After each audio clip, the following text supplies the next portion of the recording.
Eh bien, écoutez, bonjour à tous. Bonjour Fabien, comment vas-tu? Salut Romain, très bien et toi? Bah, ça va très bien, merci. Écoute, cette semaine, on a reçu le cas d'une pharmacie aussi en centre-ville, aussi assez classique. Tu vois, on est pile dans la moyenne de la pharmacie française, 2,3 millions, et qui visiblement a pas mal de turnover. Je te propose de procéder de la même façon que d'habitude. On va lire la syntaxe exprimée par le titulaire, et puis on rentrera dans les indicateurs clés ensuite. Ça te va? C'est parfait. Alors, on est le cas dans une pharmacie, localisation Amiens. Alors, on a volontairement modifié la ville parce qu'on est sûr et certain d'avoir des titulaires qui vont aller chercher la pharmacie en question. Donc, on a pris une taille comparable à celle qui était initialement intégrée par le titulaire dans un souci de confidentialité. Par contre, on a laissé tous les chiffres.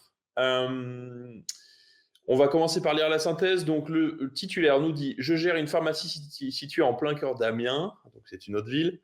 Après plusieurs années de stabilité, je ressens une usure lente, la fréquentation baisse, la concurrence digitale progresse, et je sens bien que notre modèle n'est plus au niveau.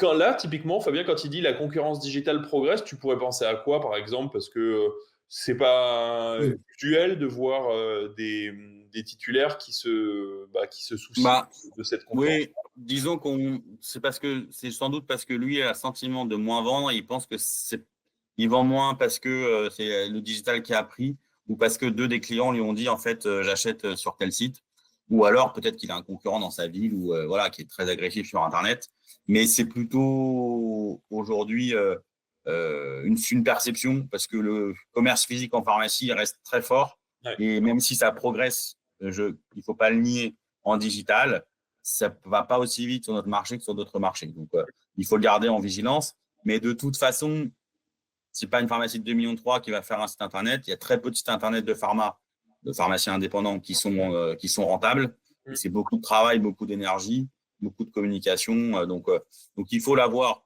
en ligne de mire. Il faut justement travailler l'importance de la rencontre humaine. Donc là, ça peut être un faux combat, en tout cas. Ouais, ou une fausse excuse sur ces chiffres. Je Ok. ne dis pas ça. On peut se raconter une histoire, quoi. Mais il y a des travaux dans ma rue, je Ouais, ne sais pas quoi, puis en fait, ça, le problème est ailleurs. Voilà. c'est ce qu'on entend assez souvent.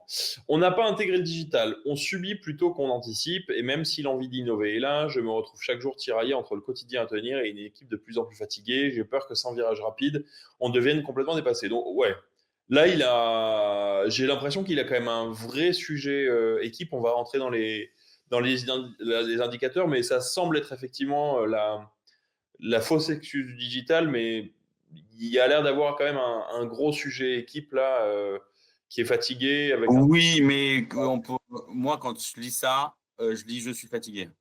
Ouais. Donc mon équipe est fatiguée. C'est Hmm. moi j'ai peur, et donc on est sur un profil de titulaire qui est épuisé potentiellement, et qui voit pas comment il va s'en sortir et qui a plus envie. Ouais. Parce qu'il voit une banderie à droite, une banderie à gauche, et on vient me diminuer ma marge, et il y a des concurrents, et en plus, je ne sais pas me changer, et etc. Donc là, très bon cas d'école. Pourquoi? Je fais un stop. Quelle est l'économie de l'officine? Hmm. Qu'est-ce que moi, je veux demain? Je veux vendre dans 1 an, dans 2 ans, j'en peux plus. Et donc, j'améliore mon numéro pour vendre. Ou je me dis, OK, j'ai l'opportunité de faire des mini-travaux, des mini-changements, je veux être la pharmacie de demain, me mettre dans le service et changer, et pas me battre sur des prix, c'est pas mon sujet, etc. Mais faire en sorte que des gens rentrent chez moi pour ce qui je suis, et je change et j'embarque mon équipe là-dessus. On est à la croisée des chemins. C'est le cas de tous ces pharmacies-là qui ont tendance médoc, baisse de marge, un virage à prendre, mais comment je m'organise? On est aujourd'hui au point de rupture entre j'adore mon métier, mais j'ai des lacunes de gestion parce que je ne l'ai pas appris. Hmm. Et en fait, il faut se remettre en mode projet, conduite du changement. Donc ça peut parler à toi, Romain, qui est entrepreneur. Hmm. Mais moi, pharmacien, en fait, ça me fait tellement peur parce que je me dis, j'ai envie de mettre les missions de santé, mais comment je fais? Ouais. Comment j'y vais? Qu'est-ce que je dois faire? Avec qui je le fais, etc. Et c'est, je pense, toutes ces questions-là, et ça, c'est tout l'enjeu de l'audit et du premier diagnostic qu'on avait l'habitude de faire. Ouais. Ce temps-là d'échange permet tout de suite de redonner. En tout cas, moi, j'ai le sentiment que quand je les ai en audit, au moins la première heure de rencontre, entre le début de l'heure et la fin de l'heure, leur niveau d'énergie et remonter en flèche. Parce qu'ils ont quelque chose qui les embarque et qui leur redonne envie. Voilà. Écoute, je te propose du coup de passer aux indicateurs clés. Alors, encore une fois, tout ça est du déclaratif, hein. On n'est pas allé dans la pharmacie pour aller mesurer, etc. Donc, on est vraiment sur du purement déclaratif. Après, on compte aussi sur la bonne volonté du titulaire pour nous communiquer les informations les plus précise possible pour qu'on puisse lui donner une analyse la plus précise possible. Mais sachez juste, vous qui nous regardez, que ce sont uniquement du déclaratif. J'ai entendu notamment pas mal de titulaires dernièrement dire mais comment vous calculez le temps d'attente au comptoir? Il est fort probable que le titulaire ne le calcule pas au quotidien. Il a peut-être pris pour l'audit juste une mesure sur 2, 3, 4 patients qui attendaient et ça s'est arrêté là. Tu es d'accord avec moi Oui, oui, oui. Les ratios, enfin les ordres de grandeur doivent être bons, à peu près bons, et on part de ça. Et après, quand on rentre dans un coaching ou en tout cas dans un audit plus long, on rentre dans des vrais ratios. Et ce qui nous donne. Et après, on sait les calculer. Moi, je rentre dans le logiciel où on demande des documents qui me permettent de le calculer et d'avancer comme ça, hein.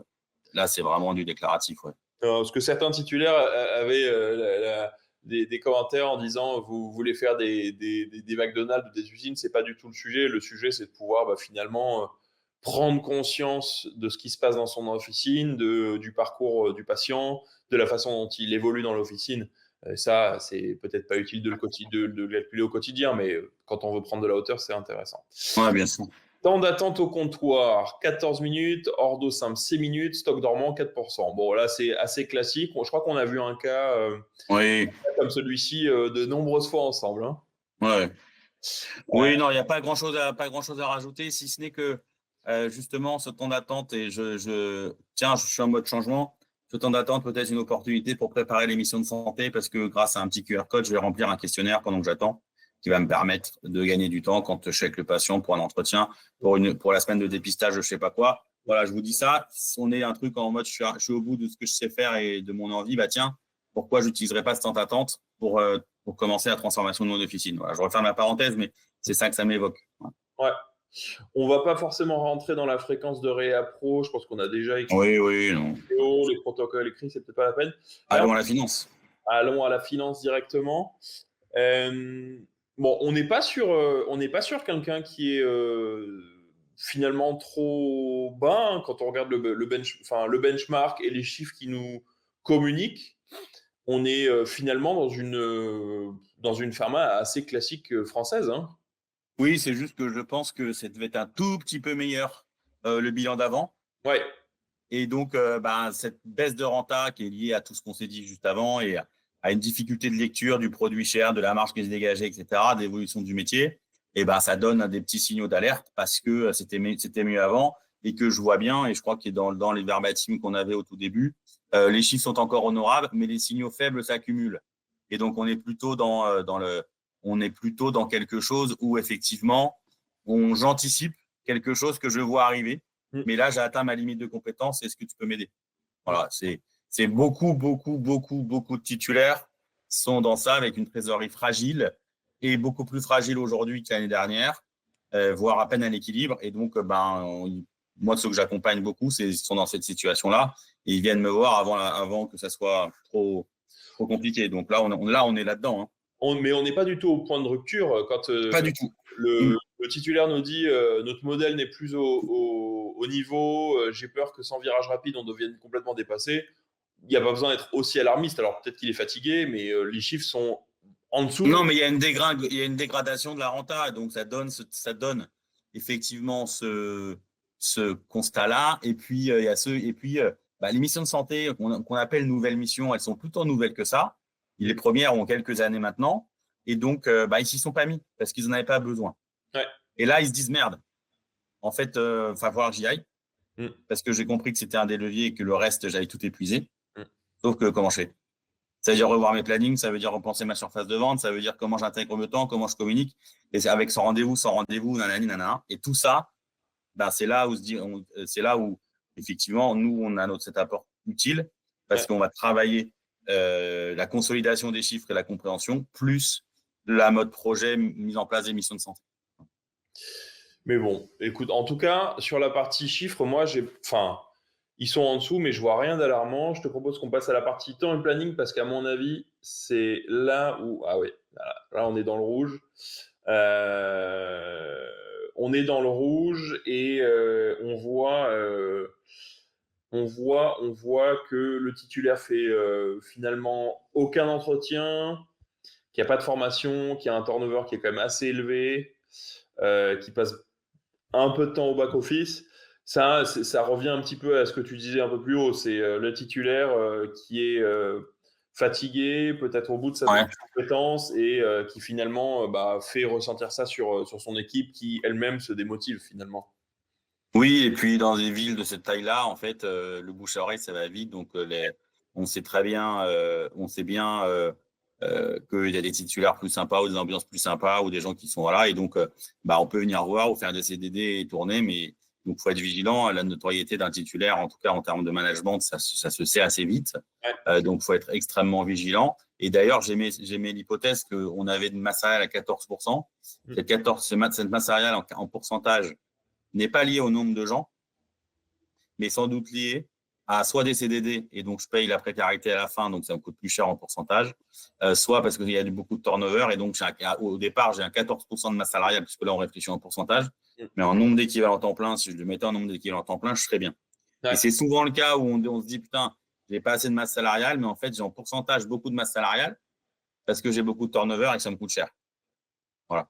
Et ça, effectivement, l'équipe, moi, j'ai toujours considéré que l'équipe, c'était un parmi les autres. Enfin, moi, j'étais un parmi les autres membres de l'équipe. On est tous au service de la société ou de l'entreprise. Et c'est notre pilier. Mais par contre, nous, on est le chef d'équipe, quoi. Donc, on est le capitaine de l'équipe. Enfin, si pour ceux qui aiment bien le sport, mais on donne cette impulsion-là. Et c'est notre responsabilité. Et derrière, c'est quand même l'équipe qui fait. Donc, c'est l'équipe qui sert au comptoir. Donc, c'est vraiment des personnes j'aime bien dire que moi, je prends soin. J'ai fait pharma pour prendre soin des gens. Et aujourd'hui, je prends soin des gens quand je suis au comptoir, mais je prends aussi soin des gens qui prennent soin des gens. C'est-à-dire, je prends soin de mon équipe pour qu'eux-mêmes prennent soin des gens. Et donc, c'est cet enjeu-là. Et notre équipe, elle a besoin de trois choses. Elle a besoin de reconnaissance. Elle a besoin d'un cadre. Mm. Elle a besoin d'une rémunération. Ouais. Et c'est bien dans cet ordre-là qu'il faut le penser. Et donc, à nous de travailler aussi là-dessus. Et sur ce titulaire-là, potentiellement, il y a vraiment un vrai sujet et on va redonner de la dynamique et de la croissance. Et on ne les achèteront plus sur Internet parce qu'ils auront envie de voir mon équipe. Donc, il tuera sa peur du digital parce que moi, dans mon équipe, ils ont envie d'avoir mon conseil ou d'avoir le conseil de ma collaboratrice ou de l'esthéticienne ou de la préparatrice. Parce que l'humain, avant tout, permet de se rassurer quand on est malade, mais deux, d'avoir des conseils de qualité. Et donc, là, dans ce cadre-là, peut-être qu'il y a un problème d'ambiance qu'on retrouve un peu sur la fidélisation. Finalement, pas si mal sur les avis clients sur Google, mais en 4,3 sur 5. Mais il y a un petit enjeu, effectivement, De je crois là-dessus, quoi.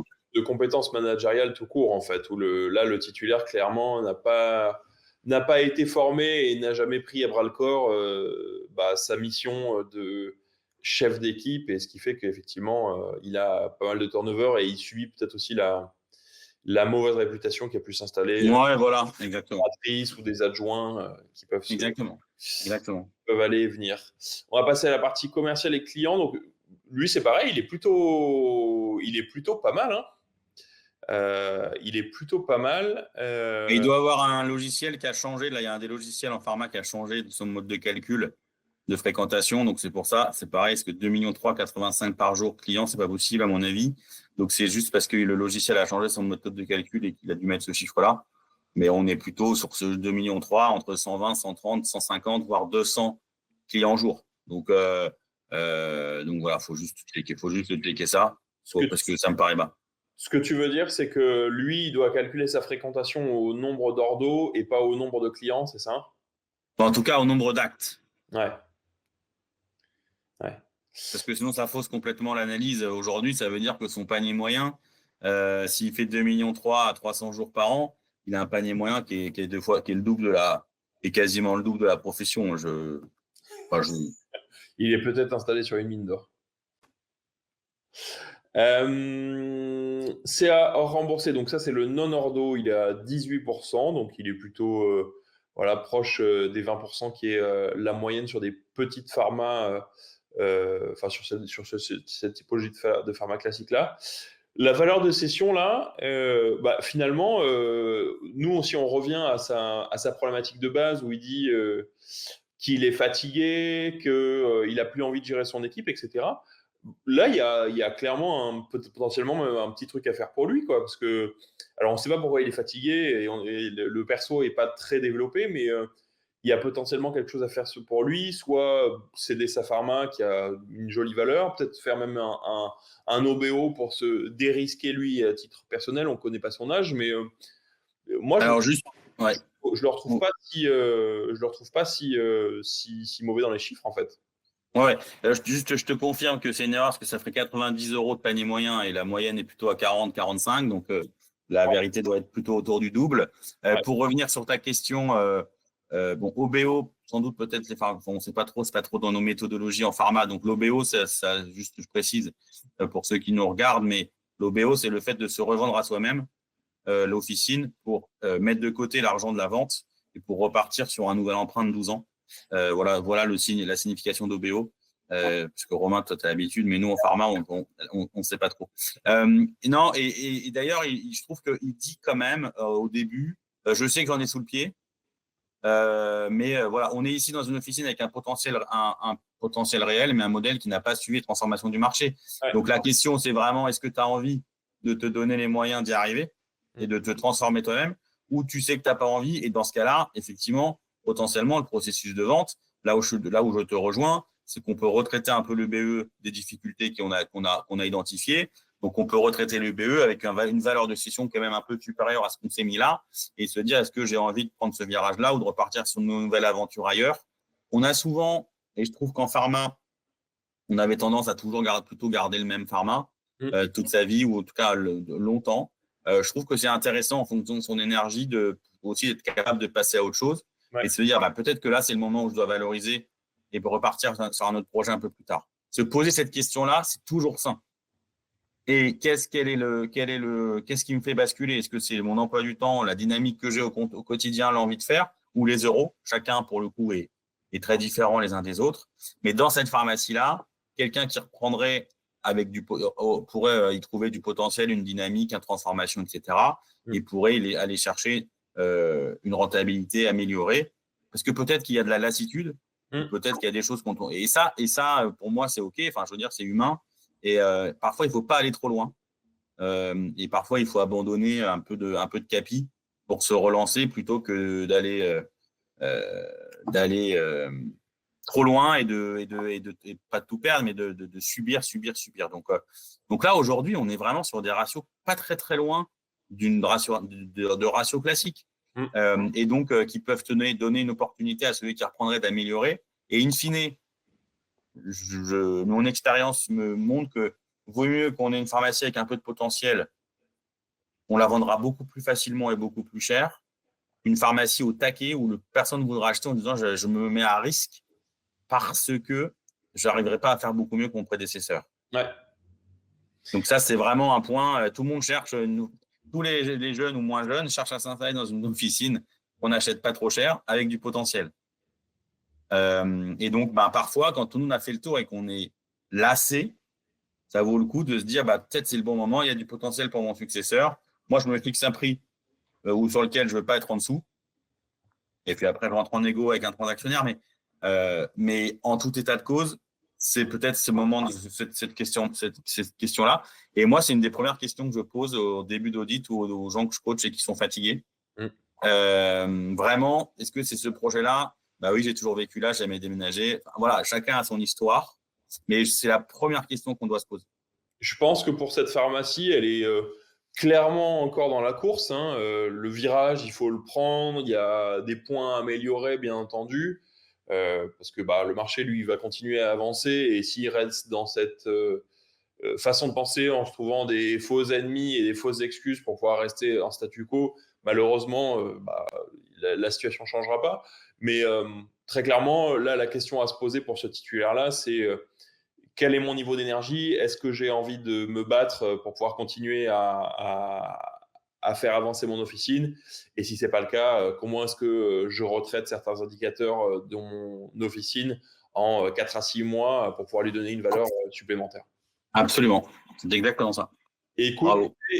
Fabien, merci beaucoup pour ton temps aujourd'hui. Avec plaisir. Pour tous ceux qui nous écoutent aujourd'hui, si vous aussi vous posez des questions sur votre officine, que le cas qu'on vient de balayer ensemble aujourd'hui vous parle, n'hésitez vraiment pas à nous contacter. Notre équipe sera ravie de pouvoir vous rencontrer et de recevoir certains indicateurs pour pouvoir vous apporter de la valeur. Je vous mets un petit lien dans la description afin de pouvoir contacter le reste de l'équipe. Et puis, je vous dis à la semaine prochaine pour un nouvel audit. Au revoir. Au revoir.